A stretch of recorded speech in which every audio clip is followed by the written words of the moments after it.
Ramakrishna শরণম YouTube চ্যানেলে সকল রামকৃষ্ণ ভক্তমণ্ডলীকে স্বাগত।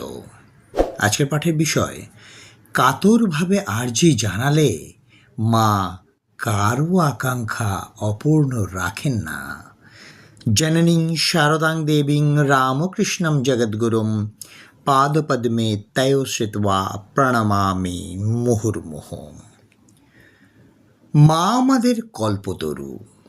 কাতর হয়ে চাইলে তিনি কখনো নিরাশ করেন না, মনোবাঞ্ছা পূরণ করেন। এই প্রসঙ্গে সেই ঘটনাটি বলি। তখন শ্রী শ্রী মায়ের ফটো সহজলভ্য ছিল না। শুধুমাত্র মঠ মিশনের ঘনিষ্ঠ ও মায়ের দীক্ষিত ভক্তরাই একখানি করে তাঁর ফটো পেতেন। দীক্ষার পর আমি মায়ের একখানি ফটো পাওয়ার সৌভাগ্য লাভ করেছিলাম।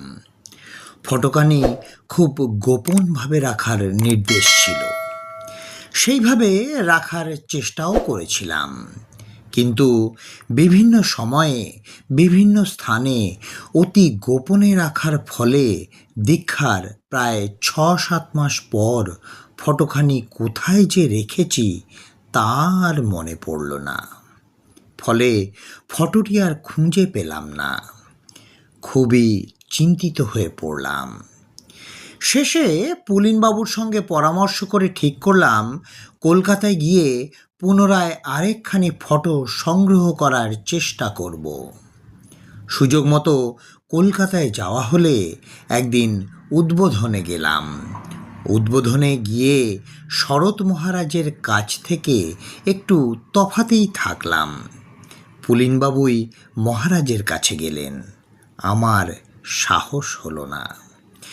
পুলিনবাবু সব কথা মহারাজকে ভয়ে ভয়ে বললেন এবং আমার আর্জিটিও জানালেন। শুনে মহারাজ খুব ধমক দিয়ে বললেন, এ কি কুইন ভিক্টোরিয়ার ছবি পেয়েছ যে বৈঠকখানা ঘর সাজাতে হবে?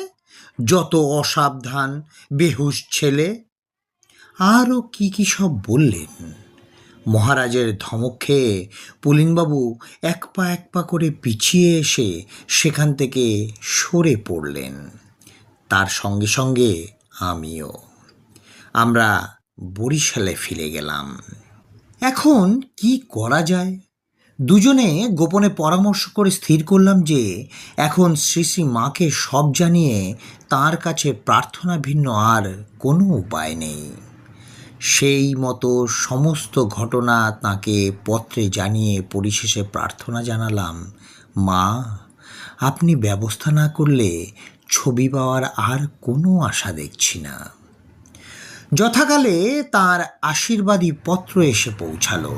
তাতে অন্যান্য কথার পর মা লিখেছিলেন, তোমরা ভাবিত হইও না, উদ্বোধনে আসিয়া শরৎকে এই পত্র দেখাইলে ছবি পাইবে।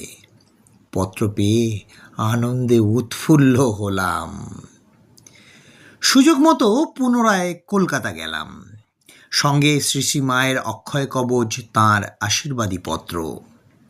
এবারও আগেরবারের মতো নিজেকে তফাতে থেকে পুলিনবাবুকে শরৎ মহারাজের কাছে পাঠালাম। আমার তখন বয়স অল্প, 24 বছর হবে। শরৎ মহারাজের বিশাল দেহ ও সুগম্ভীর মূর্তির সম্মুখীন হওয়া ওই অবস্থায় আমার পক্ষে সহজ ছিল না। পুলিনবাবুও ভয়ে ভয়ে মহারাজের কাছে এগোলেন। একেবারে কাছে না গিয়ে কিছুটা দূর থেকে প্রণাম করে শ্রী শ্রী মায়ের চিঠিখানি মহারাজের সামনে রাখলেন। চিঠিখানি পড়ে একটু একটু মাথা দোলাতে দোলাতে মৃদু হেসে মহারাজ বললেন, একেবারে হাইকোর্টে আপিল করা হয়েছে।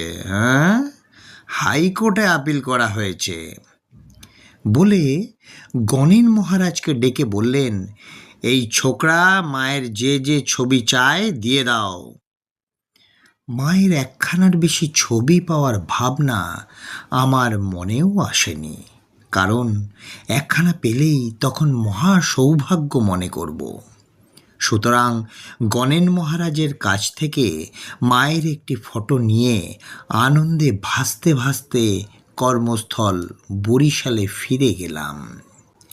আজকের পরিপ্রেক্ষিতে ঘটনাটির গুরুত্ব বোঝা বড় কঠিন, কারণ এখন মায়ের ছবি অতি সহজলভ্য, সর্বত্র পাওয়া যায়। কিন্তু তখনকার পরিপ্রেক্ষিতে ওই ঘটনাটি ছিল অভাবনীয় এবং স্বাভাবিকভাবেই মহা সৌভাগ্যের। বরিশালে মহানন্দে ফেরার পথে বারংবার একথাই ভাবছিলাম যে কাতরভাবে আর্জি জানালে মা কারও আকাঙ্ক্ষা অপূর্ণ রাখেন না। স্বাভাবিকভাবে তাঁর কৃপা পেয়েছিলাম। আমার কোনো যোগ্যতা নাই, তবুও করুণাময়ী মা তাঁর কৃপা দান করে আমাকে কৃতার্থ করলেন। তিনি কৃপা করে আমাকে দীক্ষা দান করেছিলেন। তাঁর সেই ছবি আজও আমার কাছে রয়েছে, তাই আমার কাছে বড় সম্বল। আজকের পাঠের তথ্যসূত্র শ্রী শ্রী মায়ের পদপ্রান্তে, জয়গোবিন্দ শর্মার স্মৃতিকথা। জয় মা শারদা, জয় মা শারদা, জয় মা শারদা।